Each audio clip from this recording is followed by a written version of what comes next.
"I wouldn't pay for this garbage even if you paid me," the blonde customer announced, pushing her plate away. "And you, with your awful attitude, should be fired." Kayla, the waitress, stood there holding her tray, her face pale with humiliation. "Ma'am, I can get you something else," she began. "I want your job." "That's what I want," the woman snapped. At the kitchen door, a famous chef watched the scene, his eyes narrowing as he turned off the stove and removed his apron. But before we see him walk out of that kitchen, tell me where you're watching from and what time it is. Now, subscribe to the channel and let's get into the full story.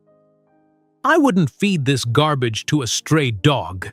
Victoria Harrington's voice cut through the elegant dining room of Silver Spoon. "And you, with your incompetence, should be fired immediately. Get me the owner." The restaurant fell silent. Every fork paused mid-air. Every conversation stopped. 35 pairs of eyes turned toward the commotion. In the center of it all stood Kayla Johnson, a waitress with caramel skin and shoulder-length black hair tied back in a neat ponytail. Her cheeks burned with embarrassment as she stood frozen, the rejected plate of steak still in her hands. "I'm very sorry about your meal, Miss Harrington. I can take it back to the kitchen." "Don't bother!" Victoria pushed the plate away, nearly knocking it from Kayla's hands. "Just get me the owner. Now." Across the restaurant, in a corner booth near the kitchen, 3 identical 10-year-old boys watched with worried expressions. Mason, the most confident of the triplets, clenched his fists under the table. Miles, the sensitive one, looked down at his math homework, unable to watch his mother's humiliation. Michael, forever curious, observed everything with wide eyes.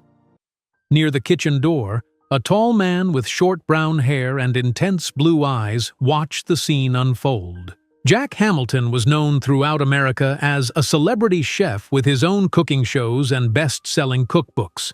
What nobody in the restaurant knew was that Jack had secretly purchased Silver Spoon 2 months ago. He stepped forward, intending to defuse the situation.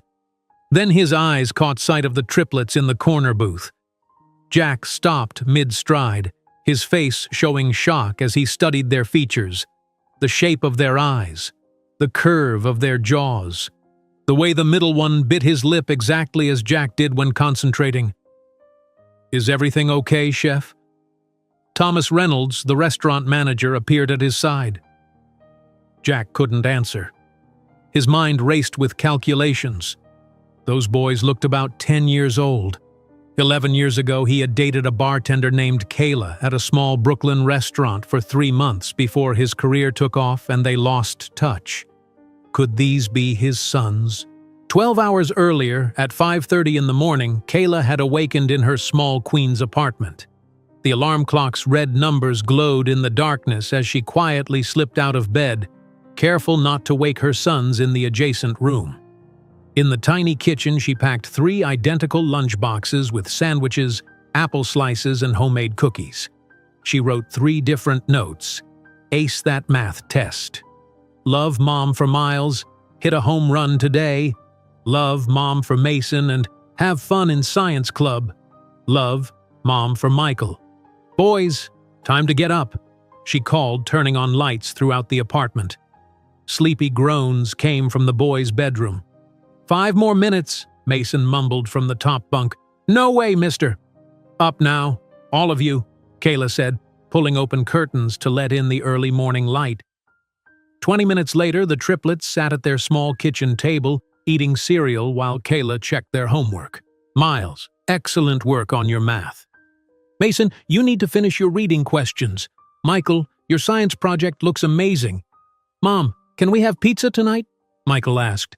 "Not tonight, honey. Remember, you're coming to the restaurant after school." "I hate sitting there for hours," Mason complained, milk dribbling down his chin.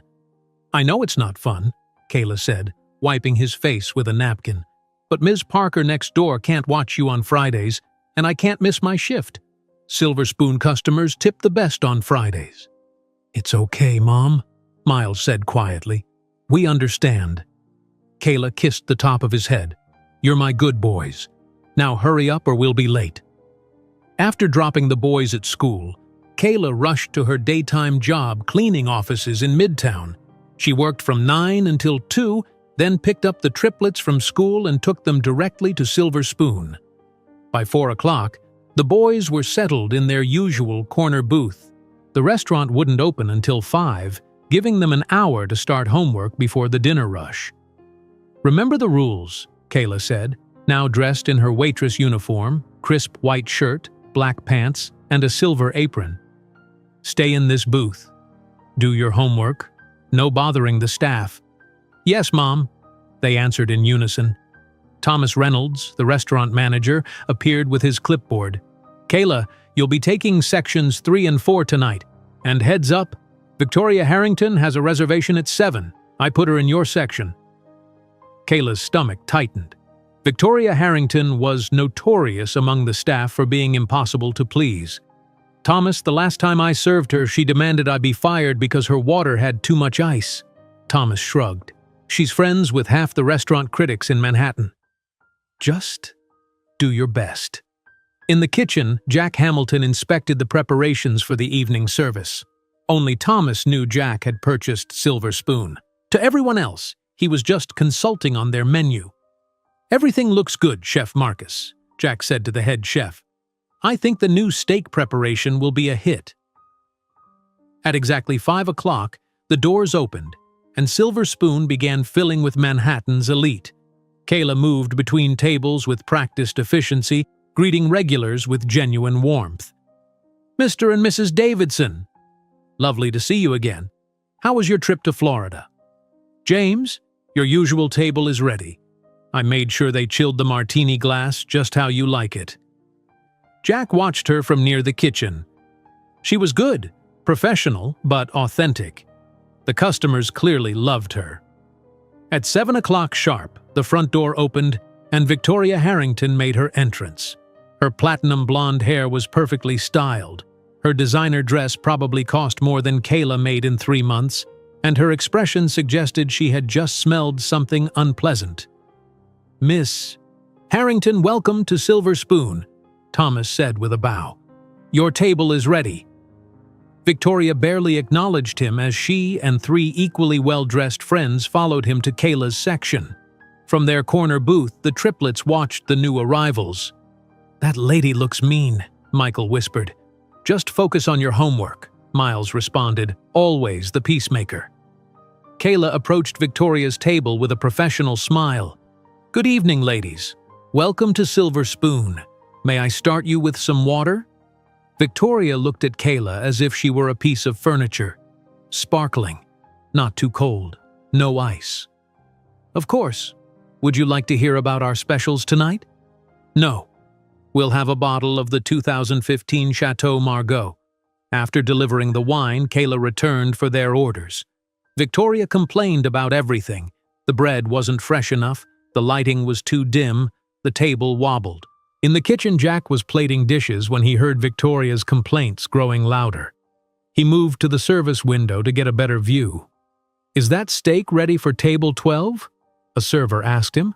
Jack nodded, his eyes fixed on Kayla handling the difficult customer with remarkable patience. When Victoria's steak arrived, she cut into it and immediately pushed her plate away. "This meat is overcooked. I ordered medium rare, not leather," she announced loudly. "I wouldn't feed this garbage to a stray dog. And you, with your incompetence, should be fired immediately. Get me the owner." The entire restaurant fell silent. Kayla stood frozen in humiliation. Jack stepped out from the kitchen, intending to intervene. But as he moved forward, his eyes locked on the 3 identical boys in the corner booth, who were now staring anxiously at their mother. And in that moment, looking from Kayla to the triplets and back again, Jack Hamilton felt his entire world shift beneath his feet. Jack Hamilton couldn't sleep that night. The images of the 3 identical boys kept appearing in his mind. Their faces, their features, they looked so much like him when he was their age. The next morning, Jack sat in his office at the back of Silver Spoon. He opened his laptop and pulled up the employee files. Finding Kayla's application was easy. He studied her information. Kayla Johnson, 35 years old, address in Queens. Emergency contact was her sister Lisa. Under dependents, she had listed 3 sons, Mason, Miles, and Michael Johnson, all age 10. 10 years. The timing matched perfectly. Jack searched online for more information. After 20 minutes, he found a local newspaper announcement. Queens resident Kayla Johnson welcomes triplet boys on April 12th. The date was exactly 9 months after their relationship had ended. This can't be a coincidence, Jack whispered to himself. A knock on his office door interrupted his thoughts. "Come in," Jack called. Thomas Reynolds entered, his face showing concern. "Chef, we have a problem. Victoria Harrington posted about her experience last night." Thomas placed his tablet on the desk. On the screen was Victoria's social media post. "Awful experience at Silver Spoon last night. Rude service, terrible food, incompetent staff. Don't waste your money. Restaurant fail. Silver Spoon disaster." She had tagged several food critics and influencers. The post already had hundreds of comments. "She's trying to destroy us," Thomas said. "We've had 15 reservation cancellations this morning alone." Jack barely heard him. His mind was still on Kayla and the boys. "Chef, did you hear me? I think we need to consider letting Kayla go. Victoria specifically complained about her and—" "No," Jack said firmly. "Absolutely not." "But Chef—" "I said no, Thomas. Kayla stays. End of discussion." Thomas looked surprised by Jack's tone. "May I ask why you're protecting her?" "You barely know her." Jack hesitated. "I have my reasons." "Now please handle the reservation situation.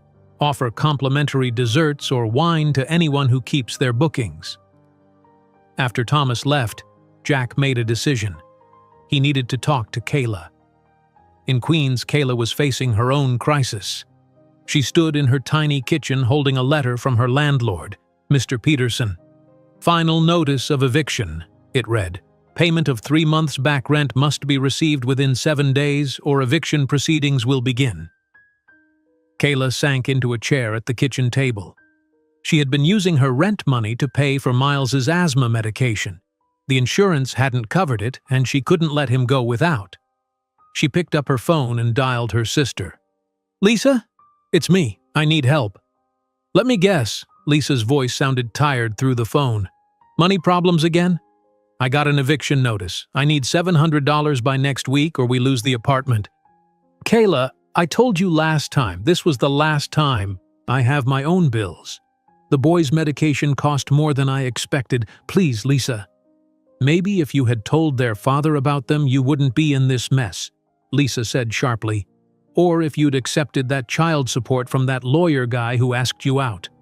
"I don't need a lecture right now," Kayla said. "Never mind. I'll figure something out." She hung up, fighting back tears.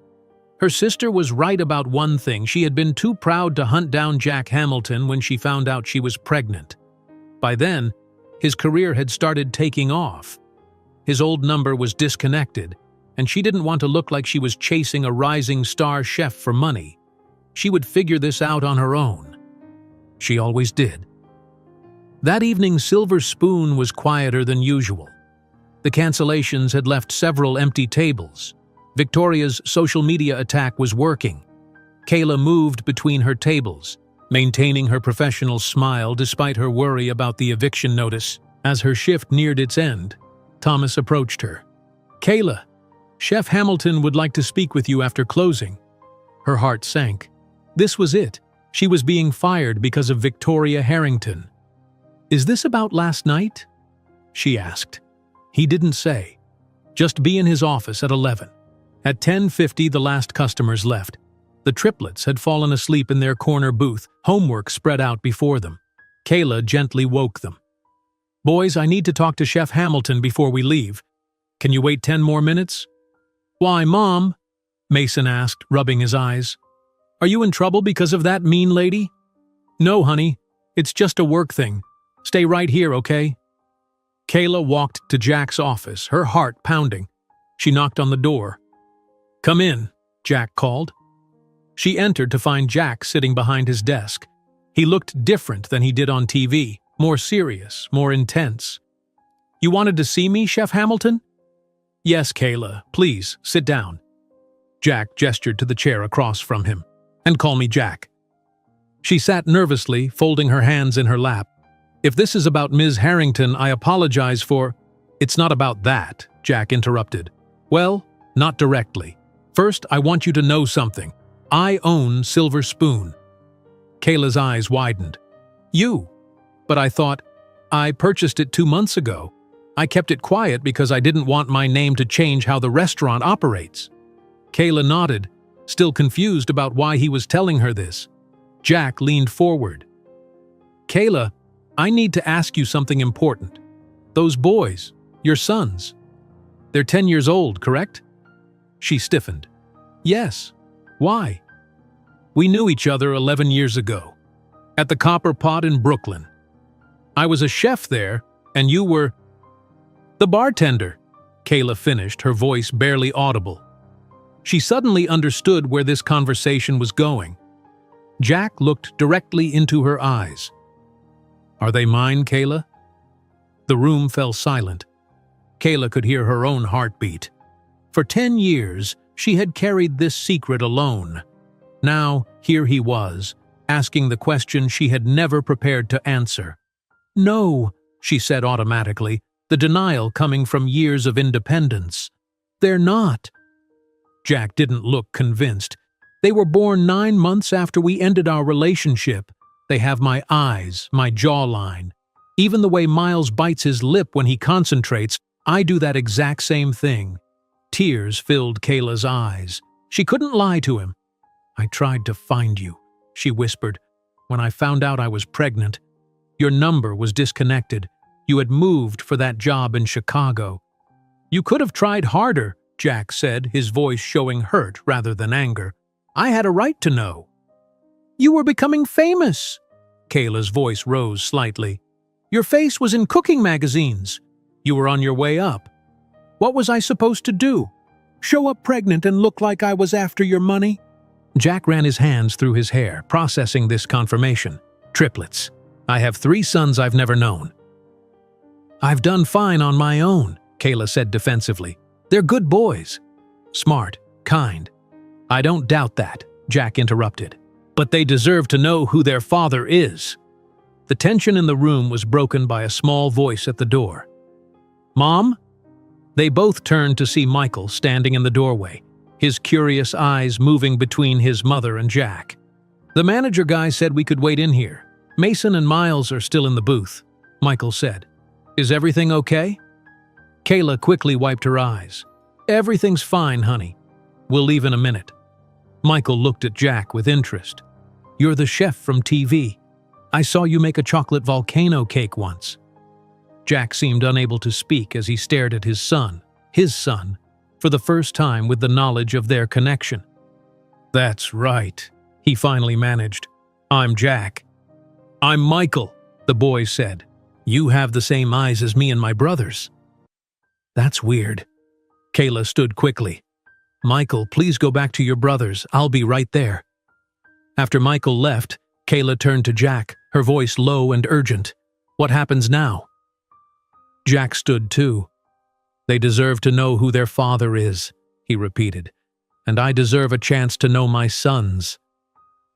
Kayla nodded slowly, knowing their lives were about to change forever. "We'll talk tomorrow," Jack said gently. "Figure out how to tell them, how to move forward." As Kayla walked toward the door, Jack called after her. "Kayla?" For what it's worth, I would have wanted to know. I would have been there. She paused, not turning around. "I hope that's true, Jack. For their sake, I really do." Kayla hardly slept that night. She kept thinking about Jack, how he looked at Michael, how his voice changed when he realized the boys were his sons. How would she explain to the triplets that their father had been there all along, just not in their lives? The next morning, Kayla met Jack at a small coffee shop 3 blocks from Silver Spoon. She arrived first and chose a corner table, away from other customers. Jack entered exactly at 9 o'clock, carrying 2 cups. I remembered you like hazelnut coffee, he said, placing one in front of her. You remembered that after 11 years? Jack sat down. I remember a lot of things, Kayla. They sat in uncomfortable silence for a moment before Jack spoke. I've been thinking all night about how to tell them. Me too, Kayla admitted. They've asked about their father before. I told them he wasn't ready to be a dad. Which wasn't true, Jack said. I just didn't know. How do we do this without confusing them, without hurting them? Jack took a sip of his coffee. I think we should be honest but simple. Tell them who I am, then give them time to process it before pushing anything. Kayla nodded slowly. They have different personalities. They'll react differently. Tell me about them, Jack said, leaning forward. For the next hour, Kayla shared stories about the triplets, how Mason was confident and protective, Miles was sensitive and creative, Michael was curious and always asking questions. Jack listened intently, asking for details about their interests, their habits, their favorite foods. I've missed so much, he said finally. We can't change that, Kayla replied, but we can decide what happens next. They agreed that Kayla would talk to the boys first, then arrange a meeting at Central Park on Saturday. A public place, neutral ground. That evening, Kayla sat the triplets down in their small living room. Boys, I need to talk to you about something important. 3 identical pairs of eyes, Jack's eyes, she now realized, looked at her with different expressions. Mason's suspicious, Miles's worried, Michael's curious. It's about your father. The room went silent. You know, I've always told you he wasn't ready to be a dad when you were born. Mason crossed his arms. Yeah, he didn't want us. That's not exactly true, Kayla said carefully. He didn't know about you. I never told him. Miles looked up sharply. Why not? It's complicated, honey. We lost touch before I knew I was pregnant, but now he knows. Michael's eyes widened. You found him? Actually, he found us. He's the chef at Silver Spoon, Jack Hamilton. The TV guy? Mason asked incredulously. Yes. And he wants to meet you. Properly meet you as your father. The reactions were exactly as Kayla expected. Mason immediately said no. Miles stared at the floor, saying nothing. Michael asked a dozen questions at once. Is he nice? Does he know we're triplets? Will he teach us to cook? Why did you break up? Does he have other kids? Will we have to be on TV? Slow down, Kayla laughed. Yes, he's nice. Yes, he knows you're triplets. He doesn't have other children. And no, you won't have to be on TV. I don't want to meet him, Mason declared. We don't need him. You don't have to if you truly don't want to, Kayla said gently. But he'd like to meet you on Saturday at Central Park. Just to talk. In the end, all 3 agreed to go, though Mason made it clear he was only going to check if this guy is good enough. On Saturday morning, Jack waited nervously by the boating lake in Central Park. He had 3 identical remote-control boats, red, blue, and green, sitting on the bench beside him. He spotted them walking toward him. Kayla in jeans and a simple sweater, the triplets in matching blue jackets but different colored hats. His heart pounded as he saw all 3 of his sons walking together. Hi, he said when they reached him, trying to keep his voice casual. Boys, this is Jack, Kayla said. Jack, these are Mason, Miles, and Michael. Mason stood slightly in front of his brothers, protective. Miles partly hid behind Kayla. Only Michael stepped forward. Hi, Michael said. Did you bring those boats for us? Jack nodded. I thought maybe you'd like to try them out on the lake. Michael immediately reached for the green one. Miles reluctantly accepted the blue one. Mason took the red one without saying thank you. The next hour was awkward. Jack tried to engage them in conversation, but only Michael responded enthusiastically. Miles gave one-word answers. Mason tested his boat far away from where Jack stood. They need time, Kayla said quietly, standing beside Jack. This is a lot for them to process. Back at Silver Spoon that evening, Thomas showed Jack more reservation cancellations. "Victoria's campaign against us is working," Thomas said. "Her followers are sharing that post everywhere." "We need to counter it," Jack replied. "Something big that will get positive attention." Jack gathered his kitchen staff after closing. "Silver Spoon's 10-year anniversary is coming up next month. I want to create a special event, something that will attract food critics, celebrities, loyal customers. We need to remind everyone what makes this place special."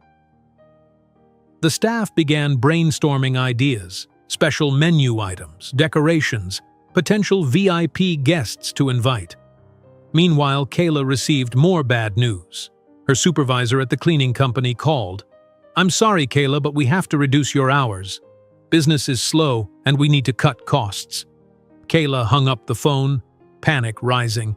With reduced hours and still no help with her rent, she had no idea how she would avoid eviction. The next day, Jack asked Kayla to stay after her shift ended. "The boys told me about the fun they had with the boats," Kayla said. "Even Mason, though he pretended not to care." "I'm glad," Jack said.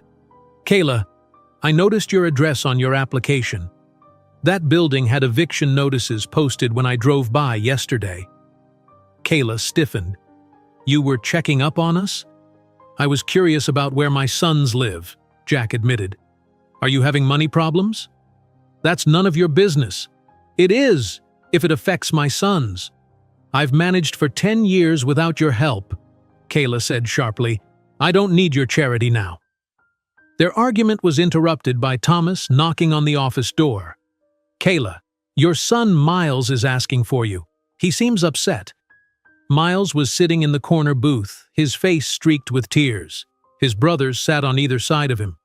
"What happened?" Kayla asked, kneeling in front of him. "Some kids at school saw that mean lady's post," Mason explained. "It had a picture of Mom. They were saying stuff." "What stuff?" Jack asked, standing behind Kayla. "That Mom is just a waitress," Mason said. "That she got fired for being bad at her job. That we're poor." Miles looked up, his eyes red. "Joey Carson said only losers have moms who are waitresses."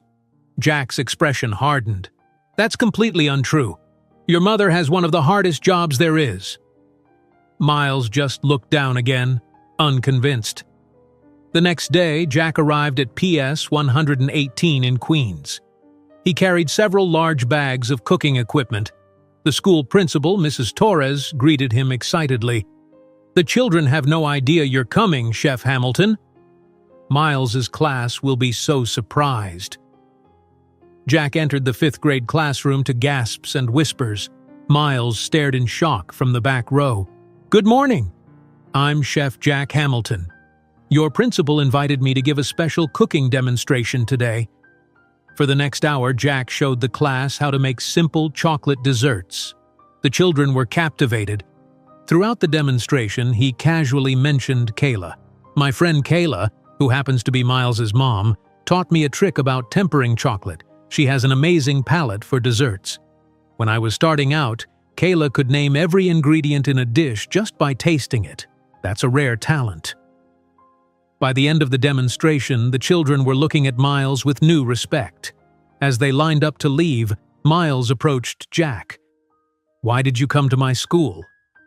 he asked quietly. "Because I wanted to meet your friends," Jack said. "And maybe show them that being a waitress is something to respect, not make fun of."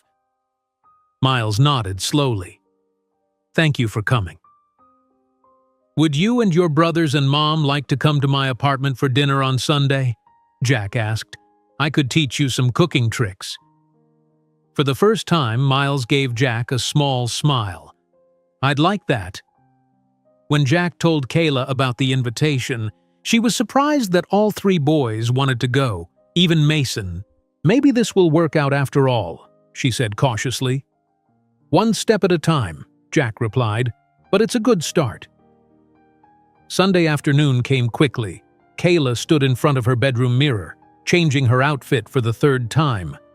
"Mom, we're going to be late," Michael called from the living room. "Coming," Kayla replied, finally settling on jeans and a simple blue blouse.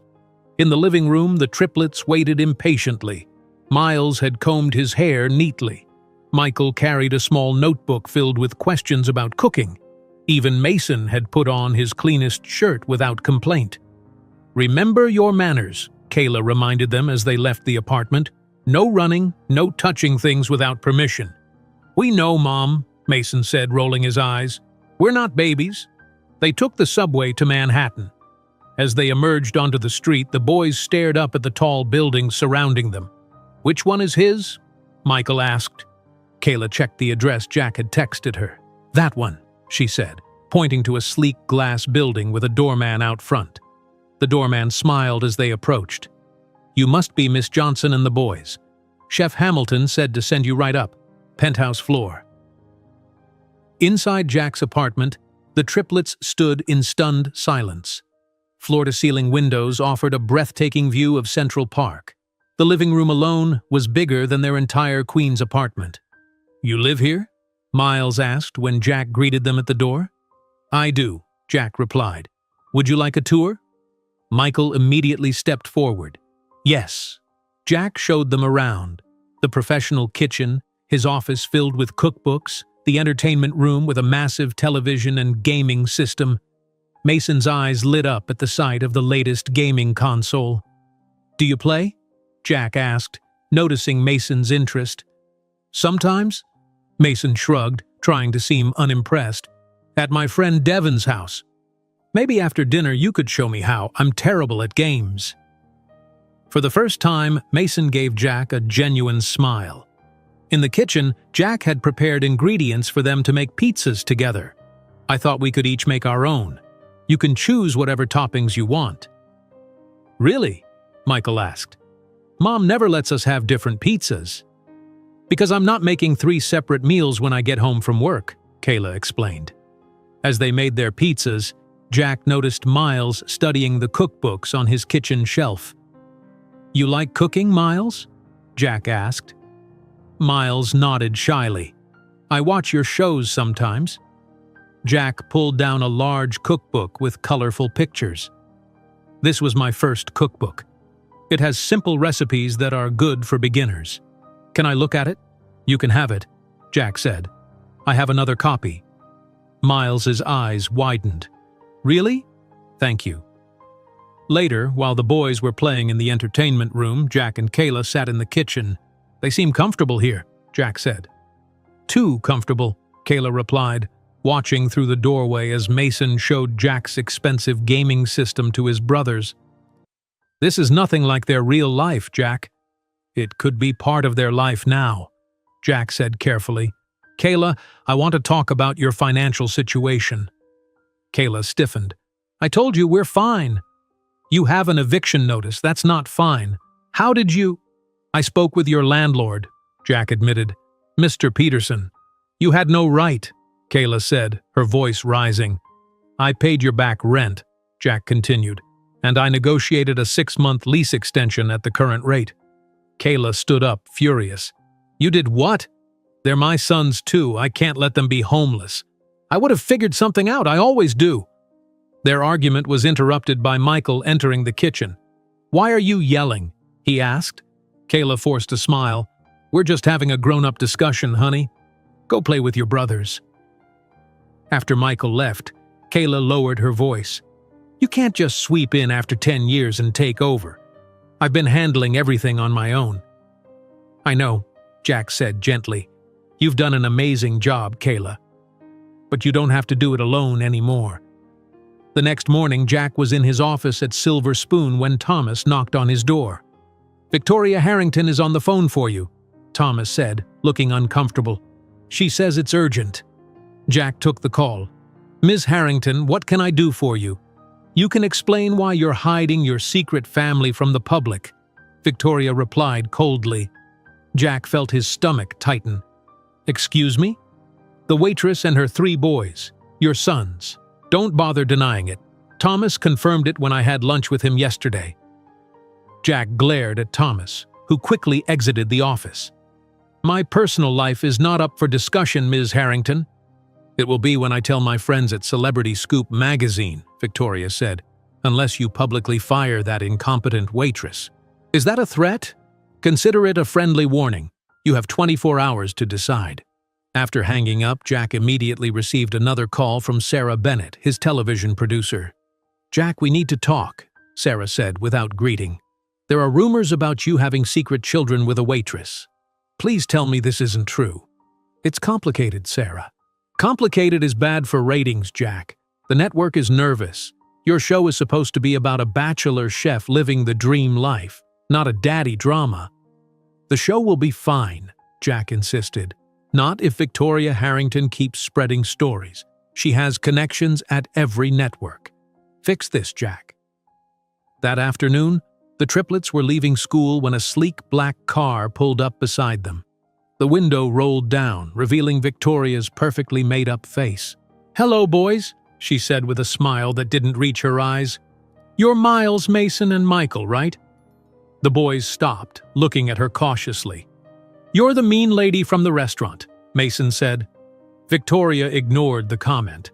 "I'm a big fan of your father's cooking shows. Have you been on TV with him yet?" "No," Michael answered. "Do you know our dad?" "Oh yes, we're old friends. I'm actually helping him plan a special surprise.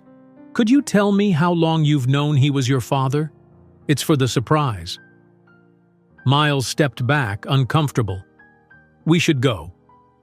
Our mom said not to talk to strangers." "I'm hardly a stranger," Victoria said. "I've known your father for years. Has he talked about moving you to a better school or having you on his cooking show?" Before the boys could answer, their after-school supervisor called them over. Victoria smiled and drove away. That evening at Silver Spoon, Michael told Kayla about the nice lady who asked questions about their dad. "What did she look like?" Kayla asked, suddenly alert. "Blonde hair, lots of makeup. She was in a black car." Kayla immediately called Jack. "Victoria Harrington approached the boys at school today. She was asking them questions about you." "What?" Jack's voice was filled with anger. "I'll handle this." 2 days later, Kayla was serving tables when she spotted Victoria entering a charity luncheon at the Plaza Hotel across the street from Silver Spoon. Without thinking, Kayla removed her apron and walked out. She confronted Victoria in the hotel lobby, where dozens of socialites were gathered. "Stay away from my children," Kayla said, her voice shaking with anger. Victoria turned, feigning surprise. "Excuse me? You approached my sons at their school. If you ever go near them again—" "You'll what?" Victoria asked with a smirk. "Call the police?" "And tell them what? That I asked some friendly questions?" "I know what you're doing. You're trying to hurt Jack through us." Victoria stepped closer. "That celebrity chef has built his career on his perfect image. The public doesn't know he abandoned his pregnant girlfriend and his 3 sons." "That's not what happened." Their voices had risen, attracting attention. Several people began recording with their phones. "Everyone should know what kind of man Jack Hamilton really is," Victoria continued, playing to the audience. "A man who ignores his own children for 10 years. "You don't know anything about us," Kayla shot back. "You're just a bitter woman who enjoys hurting people." Security guards approached, asking them to leave. As Kayla walked out, she noticed dozens of phones pointed at her. By evening, the confrontation was all over social media. Jack received urgent calls from his agent, his publisher, and Sarah. "Your waitress girlfriend just gave me exactly what I needed," Victoria told Jack on the phone that night. "And tomorrow, everyone in New York will know your perfect celebrity chef image is nothing but a lie." Jack woke up to his phone buzzing non-stop. It was 6 o'clock in the morning. He had 27 missed calls and dozens of text messages. The first one he opened was from his agent with a link to a tabloid website. The headline read, "Celebrity Chef's Secret Family Exposed. Jack Hamilton's Hidden Sons and Their Waitress Mother." The article included photos of Kayla at Silver Spoon, the triplets outside their school, and even an old picture of Jack and Kayla together from 11 years ago. Victoria had clearly been planning this for days. Jack immediately called Kayla. "Have you seen it?" he asked when she answered. "Yes," Kayla said, her voice tight. "There are photographers outside our building. The boys and I can't leave for school. I'm sending a car. Pack some clothes. You can stay at my place until this blows over." "Jack, I don't think—" "Please, Kayla, just until we figure this out." An hour later, Kayla and the triplets arrived at Jack's apartment. The boys looked shaken. Mason's face was flushed with anger. Miles was unusually quiet, and Michael kept asking questions Kayla couldn't answer. "Why are people taking our pictures? Are we famous now? Is Dad in trouble?" Jack met them at the door. "I'm so sorry about this," he said. "Come in. You'll be safe here." He showed them to the guest rooms he had quickly prepared. As the boys unpacked their backpacks, Jack's phone rang again. It was Sarah Bennett. "The network is putting your show on hold," Sarah said without preamble. "They want to reassess the situation in light of recent developments." "Sarah, this isn't as bad as it seems. I just found out about the boys. I didn't know—" "It doesn't matter, Jack. Your contract specifically required disclosure of any potential scandals. This qualifies." After hanging up, Jack found Thomas waiting to speak with him. "Chef, I've been fielding calls all morning. The investors are concerned about the publicity." "It'll blow over," Jack said firmly. Thomas shook his head. "I don't think so." Frank Morrison called. He said either you distance yourself from this situation or they'll pull their funding from Silver Spoon. They can't do that. I'm the majority owner. "You still need their capital for operations," Thomas reminded him. "And frankly, Chef, this is affecting our business. We have paparazzi outside instead of customers." Jack ran his hand through his hair in frustration. "Tell Frank I'll call him this afternoon." That evening, Jack gathered Kayla and the triplets in his living room. The boys had spent the day indoors, missing school because of the media attention. "We need to talk about what's happening," Jack began. "The story about our family is in all the papers now." "Are you in trouble because of us?" Miles asked quietly.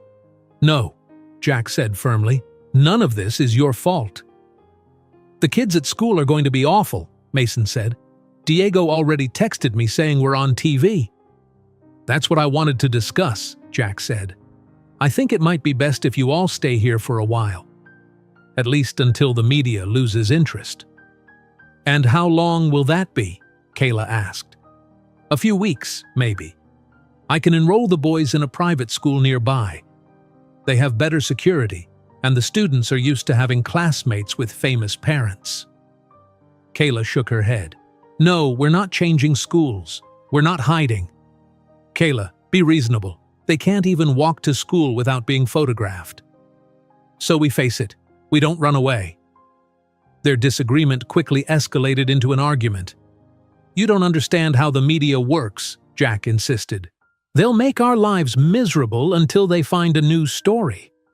"And you don't understand what it means to raise children with values," Kayla shot back. "What lesson does it teach them if we run and hide?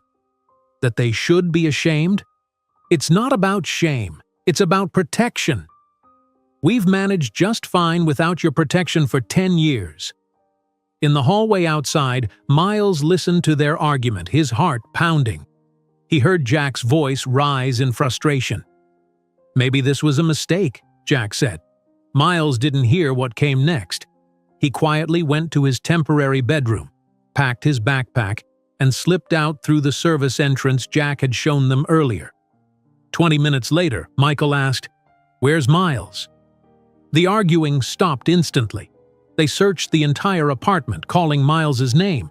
He was nowhere to be found. "He must have heard us fighting," Kayla said, her face pale with worry. "He's sensitive.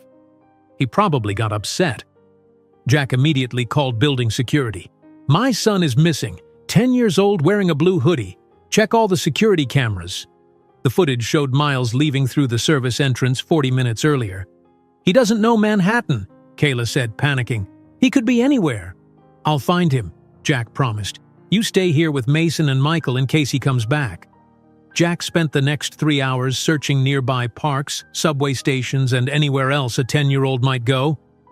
He called every contact he had, asking doormen and restaurant staff throughout the neighborhood to watch for Miles. As evening fell, Jack had a sudden thought. He hailed a taxi.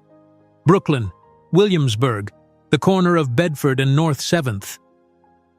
The taxi dropped him in front of a small restaurant called Martino's. It had once been the Copper Pot, where Jack and Kayla had met 11 years ago. The restaurant had changed ownership, but the building was the same. Jack found Miles sitting on the steps outside, hugging his backpack to his chest. "Miles," Jack said gently, sitting down beside him, "you scared us." Miles didn't look up. "I heard you and Mom fighting. You said it was a mistake." "Oh, Miles," Jack sighed. "I meant the argument was a mistake, not you. Never you or your brothers." "Why did you come here?" Jack asked after a moment.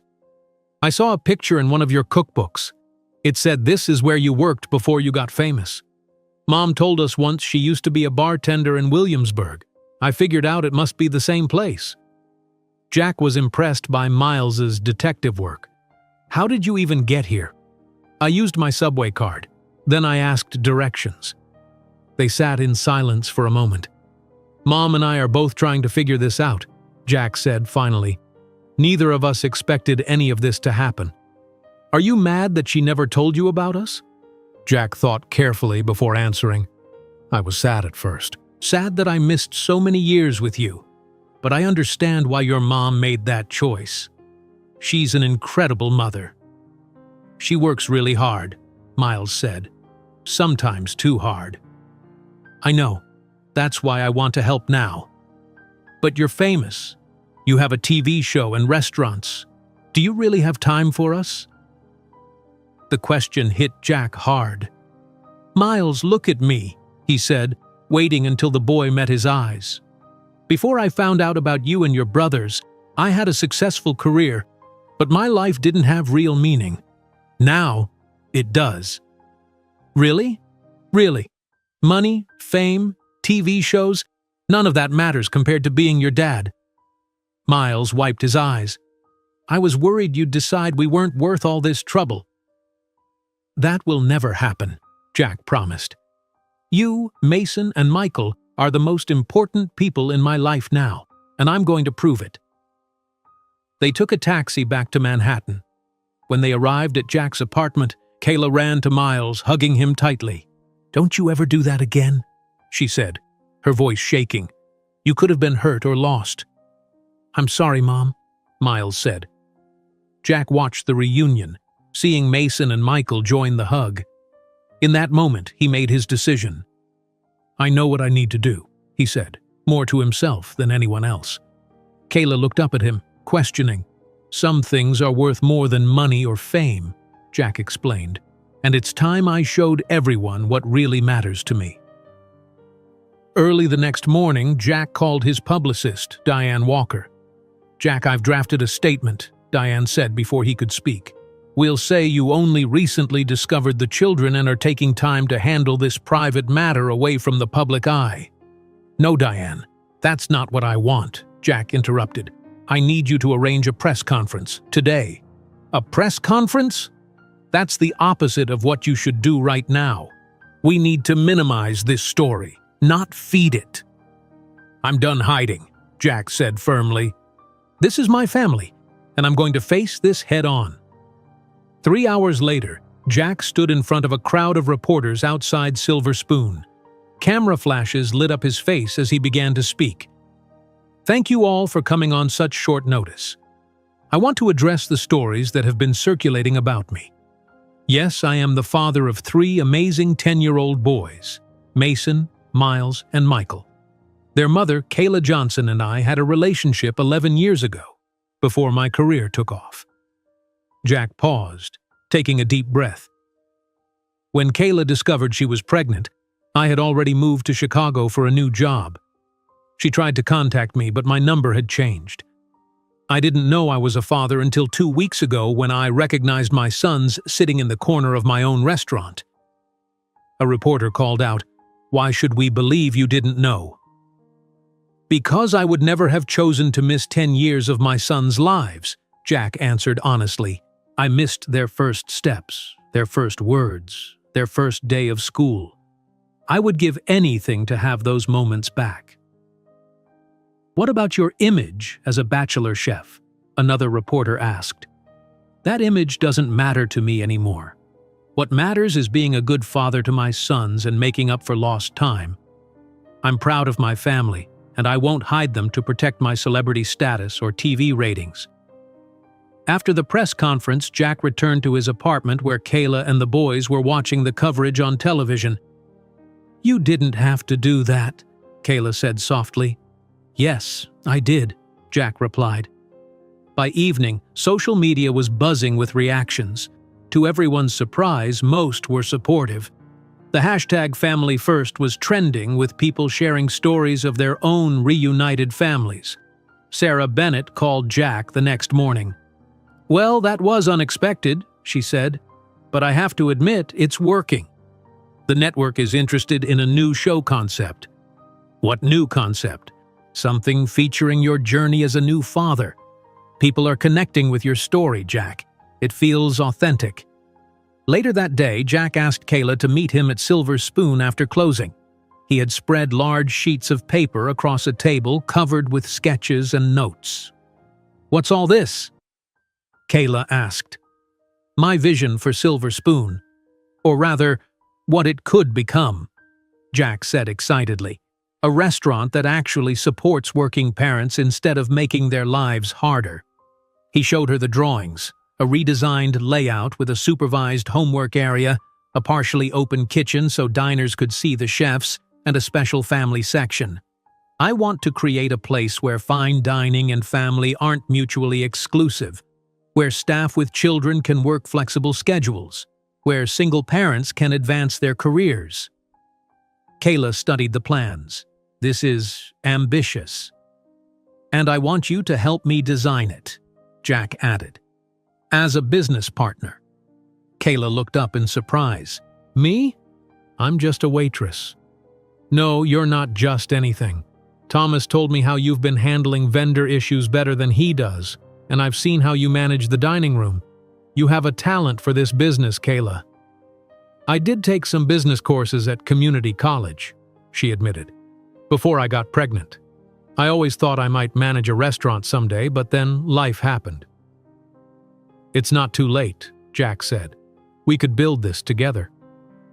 Kayla ran her fingers over the drawings. "I'd need to think about it." That weekend, the triplets had their first official weekend stay at Jack's apartment. Jack had transformed his guest rooms, allowing each boy to choose how to decorate their own space. "Really? I can have a Star Wars theme?" Michael asked in amazement. "Whatever you want," Jack confirmed. "This is your room now." Miles chose a room with built-in bookshelves, which Jack filled with cookbooks. Mason, still the most reserved, simply asked for a blue comforter and a place to keep his sports equipment. On Saturday morning, Miles wandered into the kitchen where Jack was making breakfast. "Can you teach me how to make those eggs?" Miles asked shyly. "Of course," Jack smiled, handing him a whisk. "The secret is to keep stirring gently." For the next hour, Jack gave Miles his first cooking lesson. The boy was a natural, following instructions carefully and asking thoughtful questions. That afternoon, Michael approached Jack with a half-built model rocket. "Dad, my science project is due Monday, but I can't get the fins to stay on right." It was the first time any of the boys had called him Dad without prompting. Jack felt his heart swell. "Let's fix it together," he said, clearing space on the dining table. On Sunday, Jack attended Mason's baseball game. He sat in the bleachers, cheering loudly even when Mason struck out twice. After the game, which Mason's team lost, Jack found the boy sitting alone, still wearing his uniform. "You played well," Jack said, sitting beside him. "We lost," Mason muttered. "Losing happens to everyone, even to me." Mason looked skeptical. "You're famous. You win all the time." "Actually, I've failed plenty. My first restaurant went bankrupt. I got kicked out of culinary school for arguing with a teacher. The first time I was on TV, I burned the dish on camera. Mason's eyes widened. Really? Really? Winning isn't what matters. It's getting back up when you fail. Mason was quiet for a moment. Then he asked, "Could you help me practice batting?" "Coach says my swing needs work." "I'd love to," Jack said.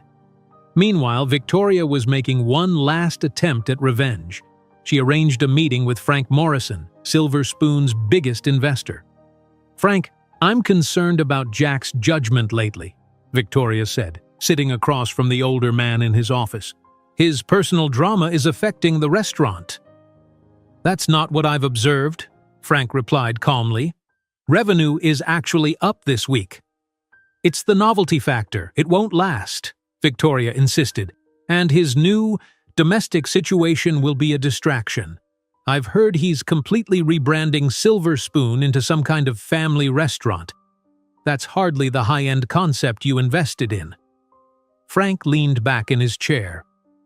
"Victoria, I appreciate your concern, but I make investment decisions based on numbers and vision, not gossip."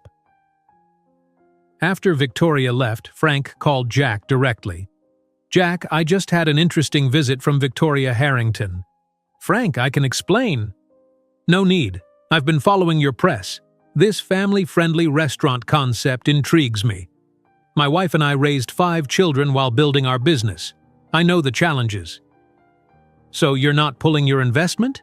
Jack asked, surprised. "Quite the opposite. I'd like to increase it. Send me your business plan when it's ready." That evening, Jack and Kayla stayed late at Silver Spoon, working on the formal business plan for what they now called Family Table.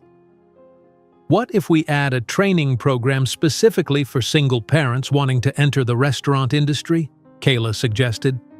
"That's brilliant," Jack said, making notes. "We could offer scholarships, flexible hours around school schedules." They worked until midnight, their excitement growing with each new idea. As they finished, Jack looked at Kayla in admiration. "You're amazing at this," he said. "We make a good team." Kayla smiled, a real smile that reached her eyes. "Yes, we do." For the first time since reconnecting, they felt something beyond their shared responsibility for the triplets, a spark of what had drawn them together 11 years ago. "Jack," Kayla said hesitantly, "I think I'm ready to accept your business proposal. Let's build Family Table together." Jack grinned. "Partner?" he said, extending his hand. As they shook hands, both felt the beginning of something new, a partnership that might change not just their family's future, but how restaurants treat working parents across the city. The very next morning, Jack and Kayla began turning their ideas into reality. They sat in Jack's car, a list of potential restaurant locations between them. "Are you sure about this?" Kayla asked, looking at the expensive neighborhoods on their list. "These places cost a fortune to rent." Jack started the engine. "We need the right location. Frank's additional investment gives us options." Their first stop was an empty storefront in Soho. The real estate agent, a woman named Brenda with a bright smile, unlocked the glass doors. "This space has 3,000 square feet, Brenda explained. "Previously a clothing boutique. The kitchen would need complete installation." Kayla walked around the empty space trying to envision their restaurant. "The ceilings are too low for what we need." They visited 4 more locations that day. A former restaurant in Chelsea had a beautiful kitchen but limited dining space. A corner property in Tribeca had great foot traffic but poor ventilation. Nothing felt right. "What about just renovating Silver Spoon?" Kayla suggested as they drove back. "We already have the customers, the staff, the location." Jack nodded slowly. "I've been thinking the same thing. It would preserve the history while transforming the concept." That weekend, Jack invited Kayla and the triplets to Silver Spoon after hours. He spread large sheets of paper across several tables pushed together. "We're having a family brainstorming session," Jack announced. "Family Table needs input from all of us." "Even us?" Michael asked, surprised. "Especially you 3, Jack replied. "This restaurant needs to work for kids too." For the next 2 hours, they all contributed ideas. Michael designed a homework area with special lighting and comfortable chairs. Mason reluctantly suggested a sports-themed family section with TVs showing games. Miles worked quietly on a children's menu. "What about this?" Miles asked, showing his drawing to Jack. Kid-sized versions of grown-up food, not just chicken fingers and fries. Real food that looks cool. "That's brilliant," Jack said, genuinely impressed. "A tasting menu for kids. I've never seen that done well." Kayla watched the interaction with a smile. In just a few weeks, the relationship between Jack and the boys had grown stronger than she could have imagined. The next day, Frank Morrison invited Kayla to lunch at his corporate office. "Jack tells me you'll be handling the business operations," Frank said as they ate. "What's your background in restaurant management?" Kayla felt uncomfortable. "Honestly, I've only worked as a waitress and bartender. I took some business courses years ago, but you have real-world experience," Frank interrupted. "You understand service from the ground up. That's valuable." "I'm learning as I go," Kayla admitted. "Let me mentor you," Frank offered. "My restaurants operate in 7 states. I can teach you the financial side." Kayla was surprised by his offer. "Why would you do that?" "Because I believe in what you and Jack are building," Frank said simply, "and because I was raised by a single mother who waited tables while putting herself through school." With Frank's guidance, Kayla quickly developed skills in vendor negotiations, staff scheduling, and budget management. She discovered a natural talent for operations that surprised both her and Jack. Meanwhile, not everyone at Silver Spoon was excited about the changes. Thomas called a staff meeting where several employees expressed concerns. "Fine dining and children don't mix," said Marcus, the head chef. "My soufflés can't survive in a room with sticky fingers and noise. And our regular customers come here for a sophisticated experience," added Sophia, the sommelier, "not to listen to children." Jack listened patiently before responding. "I understand your concerns, but I believe we can create a space that respects both experiences. The restaurant will have distinct sections, and our standards won't change." Despite his reassurances, 3 staff members requested transfers to other restaurants. Jack wasn't deterred. He began interviewing new staff, specifically seeking parents returning to the workforce. "Tell me about your experience," Jack said to Rachel, a chef who had taken 5 years off to raise her daughter. "I was sous chef at the Garrison before having Emma," Rachel explained. "I've tried to return to restaurant work, but the hours make childcare impossible. What if you could work a shift that ended at 5 and bring your daughter on school holidays?" Rachel's eyes widened. "That exists?" "It will at family table," Jack promised.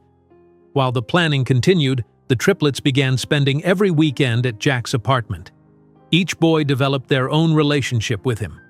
Miles now had regular cooking lessons, making simple dishes together every Saturday morning.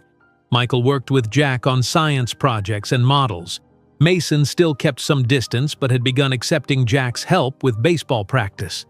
One Sunday morning, Jack drove Mason to a batting cage. "Remember what I showed you?" Jack said, standing outside the cage. "Keep your eye on the ball." Mason swung and missed the first 5 pitches from the machine.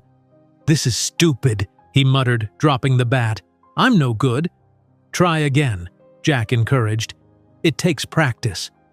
"Why do you even care?" Mason asked suddenly. "You didn't care for 10 years." Jack took a deep breath. "I didn't know about you for 10 years. There's a difference, and I care because you're my son." "Would you still care if I'm not good at anything? Miles can cook. Michael is smart. I'm just average." Jack knelt down to eye level with Mason. "There's nothing average about you. And yes, I'd care about you even if you never hit a single ball." Mason picked up the bat again. "Show me one more time where my hands should be." Back at Silver Spoon, construction had begun on the renovations. The entire restaurant was draped in plastic sheets and filled with the sounds of drilling and hammering. Jack and Kayla supervised every detail. Then, disaster nearly struck. Kayla arrived one morning to find a health inspector waiting. "We've received an anonymous complaint about food safety violations," the inspector said. Kayla's stomach dropped. "We follow all protocols. Jack, Chef Hamilton, is extremely strict about safety." The inspection was thorough. The inspector checked temperature logs, storage practices, and employee hygiene stations. To Kayla's relief, they passed with flying colors. "Someone was hoping to find problems," Kayla told Jack later. "I bet it was Victoria." "Probably," Jack agreed. "But she failed. Our standards are impeccable." The health inspection caused construction delays. The original plan had been to keep part of the restaurant open during renovations, but now they had to close completely for 3 weeks. During this time, Jack and Kayla worked even more closely together. Late nights, poring over plans and making decisions brought them closer. Their professional relationship was evolving into friendship again, and possibly something more. One night, while reviewing fabric samples for the new booths, Kayla noticed Jack watching her. "What?" she asked. "You're good at this," he said. "All of it. The business side, the design decisions, handling the staff. You were meant for more than taking orders." "Maybe," Kayla said. "But I don't regret the path I took. It gave me our sons." The triplets were also becoming invested in the restaurant.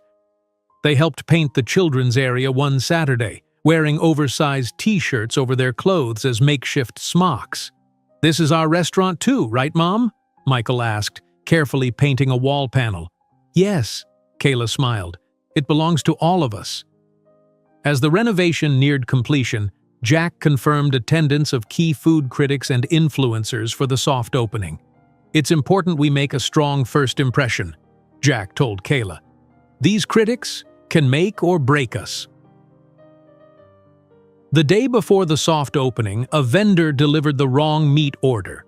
Kayla handled the crisis herself, negotiating with 3 different suppliers until she found a replacement delivery. "That was impressive," Jack said when she returned triumphant. "You have natural business instincts." That evening, just after everyone had left, the lights suddenly flickered and went out. "What happened?" Kayla asked in the darkness. Jack used his phone's flashlight to check the electrical panel. "It looks like the new kitchen equipment overloaded the system. We need an electrician immediately." "But the soft opening is tomorrow. All those food critics are coming." Jack made calls to every electrician he knew. Finally, one agreed to come right away. As they waited, Jack and Kayla sat on the steps outside Silver Spoon. "We can postpone if we need to," Kayla suggested. "No," Jack said firmly. "We've worked too hard. We'll make this happen." The electrician arrived at 10 o'clock and worked through the night. Jack and Kayla stayed, moving furniture and helping where they could. By 5 in the morning, exhausted but relieved, the lights were back on. "We did it," Kayla said, smiling tiredly at Jack. "We're a good team," he replied, squeezing her hand. "Get some sleep. Tonight is our big night." Neither of them realized that this electrical problem would be nothing compared to the dramatic events about to unfold at Family Table's soft opening. Despite having only 2 hours of sleep, Jack and Kayla arrived at Family Table early that afternoon. The restaurant looked transformed, no longer the formal Silver Spoon, but a warm, welcoming space with elegant touches. The main dining area still maintained its sophisticated atmosphere, but now there was also a family section with comfortable booths and the promised homework area with good lighting and sturdy tables. The kitchen staff was busy preparing for the evening, led by Jack and the newly hired Rachel. The menu combined Jack's signature dishes with new, family-friendly options, including Miles's idea for a children's tasting menu. "Everything looks amazing," Kayla said, surveying the restaurant. She wore a navy blue dress instead of a waitress uniform. Her first night as a manager rather than a server. "Thanks to you," Jack replied. "You made this happen as much as I did." The triplets arrived at 4 o'clock, dressed in miniature versions of the staff uniform, black pants and white shirts with small blue ties. Jack had given each boy a special role for the evening. "Remember what we practiced," Jack told them. "Miles, you'll explain the children's menu to families. Michael, you'll show guests the homework area. Mason, you'll help greet VIPs with Kayla." "I'm nervous," Miles admitted. "You'll be great," Jack assured him. "You know these dishes better than anyone." At exactly 5:30, the doors opened for the soft opening. Frank Morrison arrived first with several business associates. "Impressive transformation," Frank said, looking around. "The space feels completely different."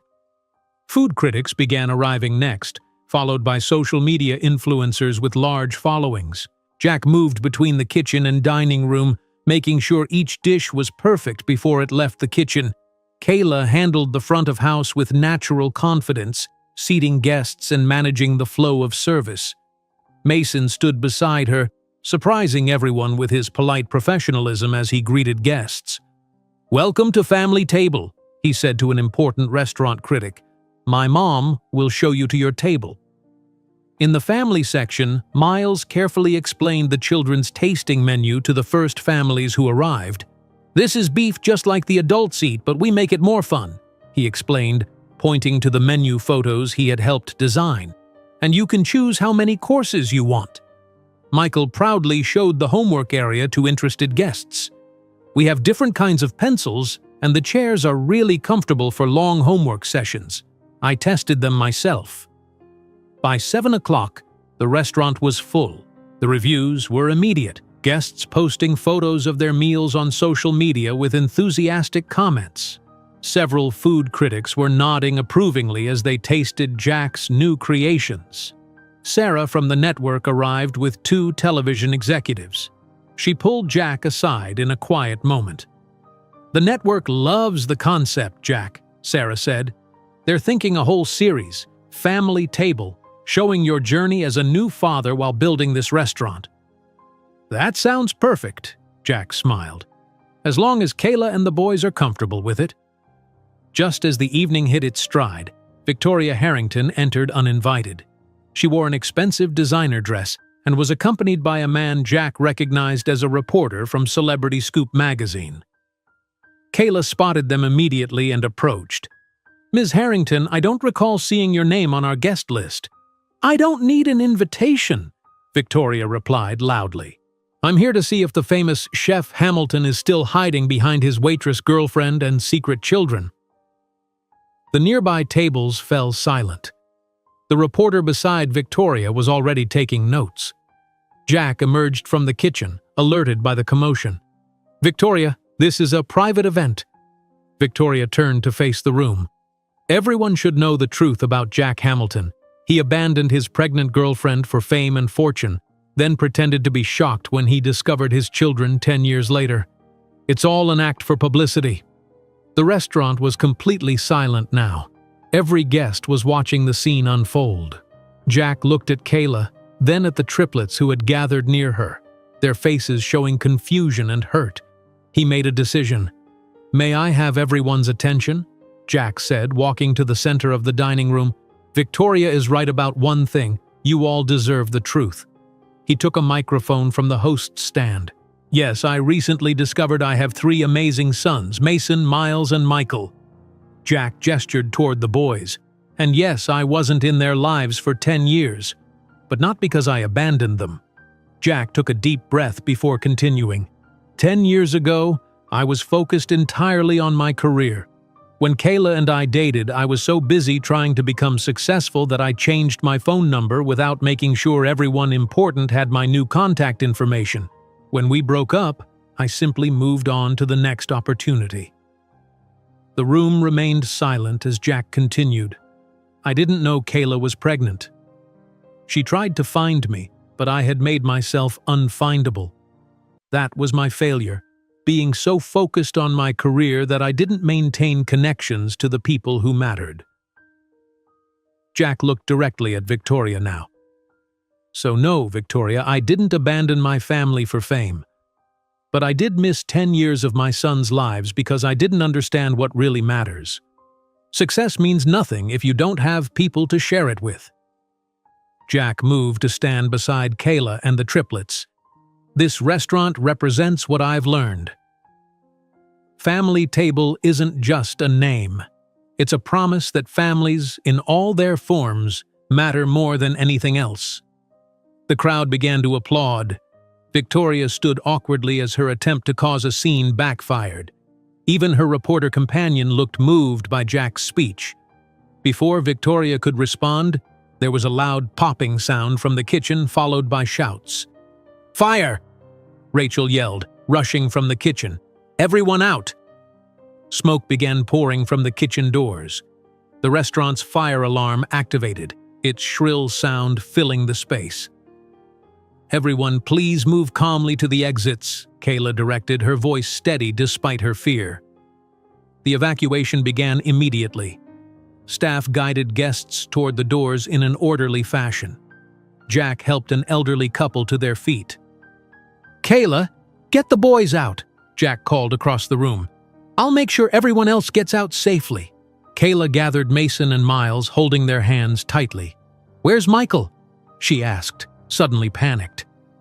"He was showing the homework area to a family," Miles said, pointing toward the back of the restaurant where smoke was now thickening. "Jack!" Kayla screamed. "Michael is still in the back!" Jack immediately pushed against the flow of evacuating guests. "Get Mason and Miles outside," he called to Kayla. "I'll find him." The smoke was getting thicker. The fire, which had started in the new electrical panel they had just repaired, was spreading quickly through the back of the restaurant. Outside, Kayla stood on the sidewalk with Mason and Miles, watching the restaurant fill with smoke. Fire trucks were arriving, sirens blaring. "Mom, where's Dad?" Mason asked, his voice shaking. It was the first time he had called Jack Dad without hesitation. "He went to find Michael," Kayla said, her voice barely a whisper. Inside, Jack crawled through the smoke-filled homework area. "Michael!" he called. "Where are you?" A small voice answered from under a table. "I'm here!" I got lost in the smoke. Jack found Michael huddled under the table, coughing from the smoke. "I've got you," Jack said, pulling his son into his arms. As Jack carried Michael toward the exit, a section of burning ceiling collapsed in front of them. Jack turned, shielding Michael with his body. Burning debris hit Jack's back and arms, searing through his chef's jacket. Despite the pain, Jack found another route to the exit. He emerged from the restaurant carrying Michael, his arms clearly burned, his face blackened with smoke. Paramedics rushed forward as Kayla and the other boys ran to them. Jack handed Michael to a paramedic before collapsing to his knees on the sidewalk. "Is Michael okay?" Jack asked as paramedics began treating his burns. "He's fine, just some smoke inhalation," the paramedic assured him, "but you have second-degree burns on your arms. We need to get you to the hospital." As they loaded Jack into the ambulance, the triplets watched with tears in their eyes. Even Mason was crying openly now. "He saved me," Michael kept saying. "Dad saved me." Kayla climbed into the ambulance with Jack holding his uninjured hand. As the doors closed, they could see their restaurant, their dream, engulfed in flames. "Everything we worked for," Kayla whispered. "Not everything," Jack replied weakly, looking at her and then toward the triplets standing with Frank on the sidewalk. "The most important things are safe."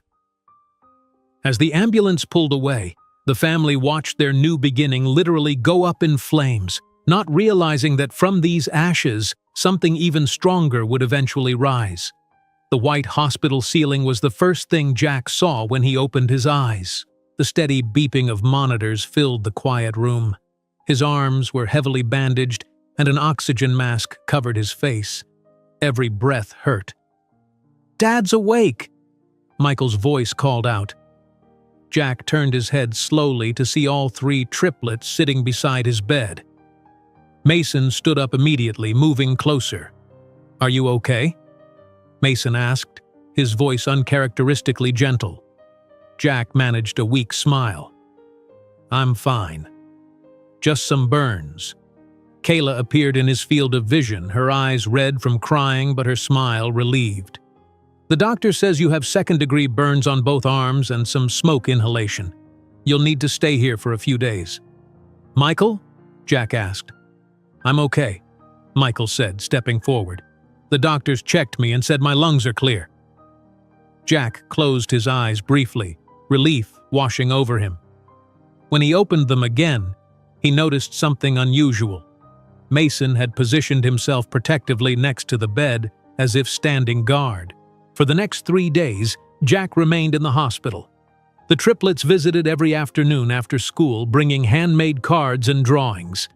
Mason rarely left Jack's side during these visits.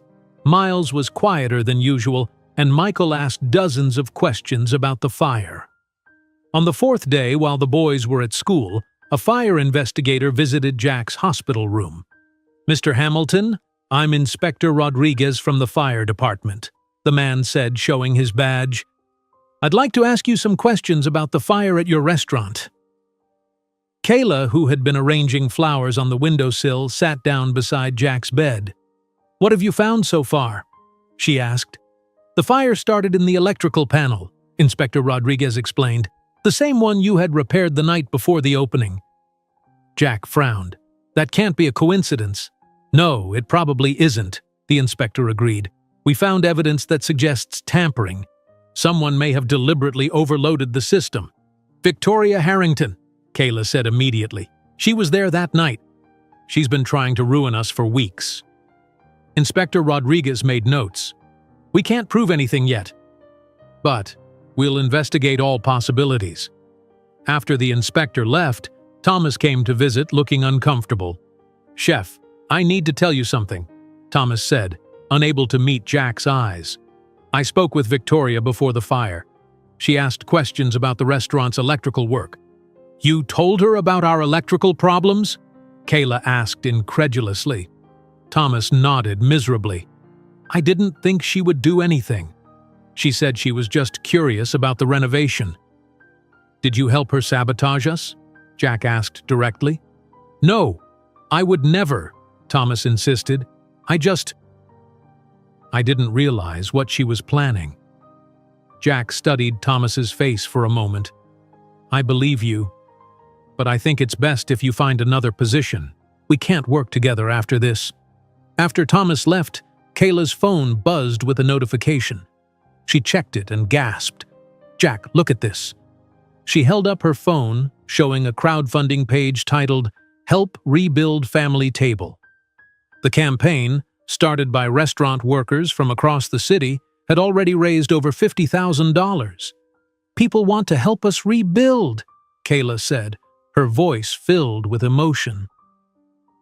Later that day, Frank Morrison visited, bringing a giant teddy bear that made Jack laugh despite his pain. This isn't just for you, Frank said. It's for the boys. I have grandchildren. I know what kids need when they're scared. Thanks, Frank, Jack said. And I'm sorry about the restaurant. Your investment is still sound, Frank interrupted. In fact, I'd like to increase it. Even after we burn to the ground on opening night, Kayla asked. Especially after that, Frank said. Jack's heroism is all over the news. People are calling him the chef who saved his son. This kind of publicity is priceless. I wasn't thinking about publicity, Jack said quietly. I was just thinking about Michael. Exactly, Frank smiled. That's why people are responding. It's authentic. During his recovery, Jack had plenty of time to think. On his 5th day in the hospital, he asked Kayla to sit with him for a serious conversation. I've been thinking about us, he began. Us? Kayla repeated, suddenly nervous. Not just you and me, Jack clarified. All of us. The family we're building. I think we need to be careful not to rush things. Kayla nodded, relieved. I agree. The boys have been through so much change already. I want to be clear, Jack continued. I care about you, Kayla. But right now, the most important thing is creating stability for the boys and rebuilding the restaurant. Let's focus on being good co-parents and business partners before we consider anything more. That's very wise, Kayla said, reaching for his unbandaged hand. We have time to figure out the rest. The triplets were processing their traumatic experience in different ways. Miles began having nightmares about the fire, waking up crying and needing Kayla to comfort him. Michael became unusually quiet, staying close to Kayla whenever possible. Mason developed an overprotective attitude toward everyone, checking windows and doors multiple times to make sure they were locked.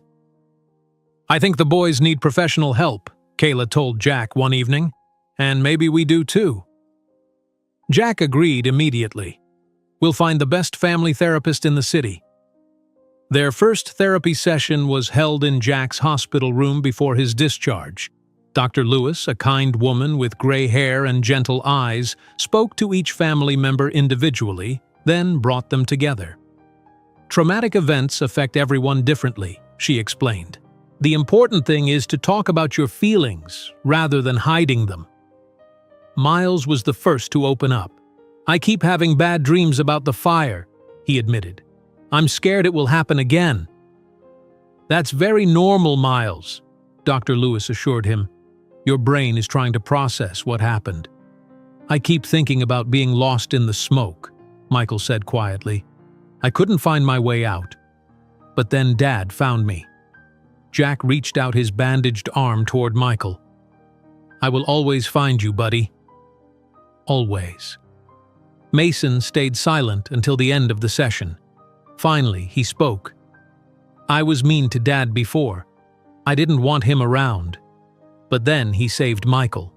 He got hurt because of us. Not because of you," Jack corrected gently. "For you. There's a difference. That's what parents do." A week after the fire, architects presented preliminary rebuilding plans for Family Table. The new design incorporated lessons learned from the first attempt: better fire safety systems, improved kitchen ventilation, and an enhanced family area. When Jack was released from the hospital, he faced a dilemma. His apartment was too far from the boys' school for him to help with daily routines while recovering. His limited mobility from the burns made living alone difficult. "You should stay with us," Kayla suggested. "We don't have much space, but the couch pulls out into a bed." "Are you sure?" Jack asked, surprised. "The boys want you close," Kayla said. "And frankly, so do I. You need help with those bandages." The triplets were thrilled to have Jack staying with them. For the first time, Jack experienced their daily routine firsthand. The morning rush to get ready for school, the homework struggles, the bedtime rituals. "How do you do this every day?"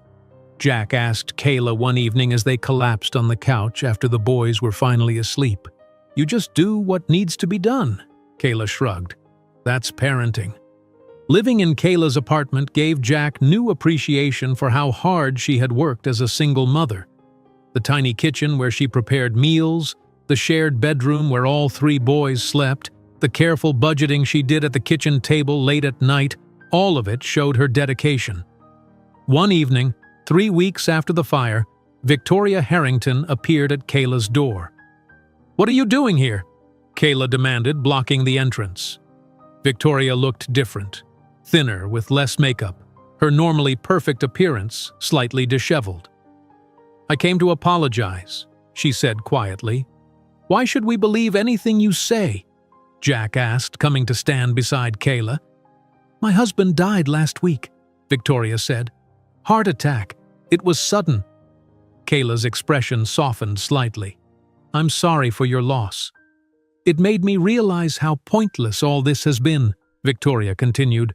"My vendetta against you. My need to hurt others to feel important. Stephen's death changed everything."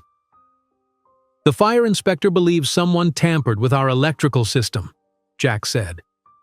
"Was that you?" Victoria shook her head. "No. I wanted to embarrass you, not harm anyone. I would never risk children's safety." After Victoria left, Jack and Kayla stayed up late discussing rebuilding plans for Family Table. They fell asleep side by side on the pull-out couch, emotionally and physically exhausted, but united in their determination to create something meaningful from the ashes of their first attempt. 6 months later, construction on the new restaurant neared completion. Jack stood before the rebuilt space with his family beside him, his arms finally healed, ready to create something even more meaningful than what was lost. 6 months of hard work has paid off, Jack said, looking at the gleaming new sign above the entrance. Family table is ready. The rebuilt restaurant was more beautiful than the original. The kitchen was completely redesigned with state-of-the-art equipment and better safety systems. The dining areas were more spacious, with the family section now larger and more welcoming. They had even added a training kitchen where cooking classes could be held. "It's better than before," Kayla said, standing beside him with the triplets, who were now 11 years old. "We learned from our mistakes." The grand reopening was scheduled for the next day. News outlets had been covering the rebuilding process for months, with Jack's heroism during the fire still fresh in people's minds. Early the next morning, the family gathered in front of family table. Jack wore a new chef's jacket without the usual chef's name embroidered on it. Instead, it simply said, "Dad." Kayla stood beside him in a professional business suit, no longer dressed as a waitress but as the co-owner she now was. The triplets wore matching outfits, but with different colored ties. Red for Mason, blue for Miles, green for Michael. "Are you ready?" Jack asked them all. At exactly 10 o'clock, they cut the ribbon together. Cameras flashed as Jack, Kayla, and the triplets officially opened the doors of family table. The first customers entered, many of them familiar faces who had dined at Silver Spoon before the fire. They looked around in amazement at the transformation. "It feels so different," said Mrs. Davidson, a longtime customer. "Welcoming, but still elegant." "That was exactly our goal," Kayla said, escorting her to a table. The new kitchen was Jack's pride and joy. Large glass windows allowed diners to watch the chef's work, demystifying the cooking process. Jack moved confidently between stations, checking dishes before they went out. Miles stood beside him in a child-sized chef's jacket, carefully plating the special sauce he had helped create. "Perfect," Jack said, examining Miles's work. "You've got a natural talent for this." In the dining room, Michael proudly showed a food critic the homework area he had helped design. The space now included tablets with educational apps, better lighting, and comfortable seating. "Kids can do their homework while their parents enjoy dinner," Michael explained. "I tested every chair myself to make sure they're comfortable for long homework sessions." Mason, who had once been so resistant to Jack, now confidently greeted VIP guests at the door. His natural charm and growing confidence made him perfect for the role. "Welcome to Family Table," he said to Frank Morrison, who arrived with a group of potential investors. "My dad's excited to show you the new menu." Kayla moved through the restaurant with ease, handling everything from seating arrangements to vendor deliveries. Her business skills had grown tremendously under Frank's mentorship, and she now managed operations with confidence. A film crew circulated discreetly through the restaurant, capturing footage for the first episode of Jack's new TV show, also called Family Table. The network had eagerly embraced the concept of following Jack's journey as a new father while rebuilding his restaurant. "We want to keep filming natural," Sarah, the producer, explained to a curious guest. "This isn't staged reality TV, it's Jack's real life." By mid-afternoon, the restaurant was filled to capacity. Food critics were writing notes while tasting Jack's new menu. Social media influencers were posting photos and videos that were already getting thousands of likes. Frank Morrison approached Jack and Kayla during a brief, quiet moment. "I've brought some friends who might be interested in our next venture," Frank said. "Next venture?" Kayla asked, surprised. "We just opened this one?" "A culinary school for underserved communities," Frank explained, using the same family-friendly approach. "These investors were impressed by your single-parent training program." Jack and Kayla exchanged glances. They had created a program to train single parents for restaurant careers, with flexible hours and childcare provided during classes. It was already helping 5 single mothers start new careers. "Let's talk about it next week," Jack said. "Today is about celebrating this accomplishment." To everyone's surprise, Victoria Harrington arrived in the late afternoon. She looked different than before. Her clothing was still expensive but less flashy, her manner more subdued. She carried a large envelope. "I'm not here to cause trouble," she said when Kayla approached her cautiously. "I brought a donation for your single-parent training program." She handed Kayla the envelope, which contained a substantial check. "Why the change of heart?" Kayla asked. "Losing my husband made me reevaluate everything," Victoria explained. "I was a miserable person who tried to make others miserable too. I don't want to be that person anymore." As the evening progressed, the triplets took turns giving tours to other children who came to dine with their parents. They showed off the special features they had helped create: the children's menu designed by Miles, the homework area organized by Michael, and the family-friendly dining section where Mason had chosen the sports memorabilia on the walls. From the kitchen, Jack watched Kayla masterfully managing the restaurant. Her confidence, intelligence, and natural hospitality skills made her perfect for this role. He felt a surge of pride in their partnership. Between lunch and dinner service, the family gathered in the private staff area for a quick meal together. It was a new tradition they had established. No matter how busy the restaurant was, they always took 20 minutes to eat together as a family. "Today is going really well," Michael said, eating his sandwich. "The food critics seem happy," Miles added. "I saw Mrs. Chen from the New York Food Review writing lots of notes. And those investor guys were impressed," Mason said. "I heard them talking when I brought their water." Jack smiled at his sons. "I'm proud of all of you. This restaurant belongs to this whole family." In the evening, during a special dinner to mark the official one-year anniversary of their original family table concept, Jack gave a speech thanking everyone who had helped them rebuild. "1 year ago, we had a vision for a restaurant that would put family first, both the families we serve and the families who work here," Jack said. "Then we faced a devastating fire. But that fire showed us what truly matters." He looked at Michael, remembering the terror of searching for him in the smoke-filled building. "Sometimes it takes almost losing something to realize how precious it is," Jack continued. "This restaurant rose from the ashes stronger because we built it together, as a family." After the guests left, Jack and Kayla found themselves alone in the kitchen. The staff had gone home and the triplets were helping the cleaning crew in the dining room, counting it as their allowance-earning chore for the week. "We did it," Kayla said softly. "Sometimes I can't believe how much has changed in 1 year." "From waitress and customer to business partners and co-parents," Jack agreed. "It's been quite a journey." "Do you ever regret it?" Kayla asked. "Finding out about the boys?